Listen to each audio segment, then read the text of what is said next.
Hi friend, welcome back to my channel. আমি রিনা পারভিন চলে আসলাম ছোট্ট একটা ভিডিও নিয়ে। তো আমরা যারা বাড়িতে থাকি তারা ভাবে যে যারা চাকরি করে তারা অনেক সুখী আছে, অনেক হ্যাপি আছে, নিজের টাকা নিজে ইনকাম করছে, বরের কাছে চাইতে হয় না। কিন্তু বিশ্বাস করো, এই যে একটা চাকরি টাকা ইনকাম করা খুবই কঠিন। এমনিতে টাকা আসে না।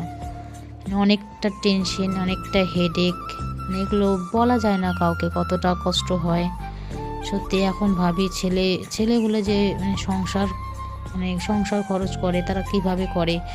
যতক্ষণ না নিজে ইনকাম করতে পারবেন বুঝতে পারবেন না একটা ইনকাম করতে কতটা কষ্ট হয়, কতটা স্যাক্রিফাইস করতে হয়। এই যে বাড়িতে বাচ্চা রেখে, নিজের ফ্যামিলিকে রেখে, নিজের বাড়িঘর ছেড়ে বাইরে গিয়ে দিনের পর দিন কী খাচ্ছি কি না খাচ্ছি, কিভাবে আছি, অসুস্থ হয়ে গেলে কেউ দেখার নেই, অনেক খারাপ লাগে।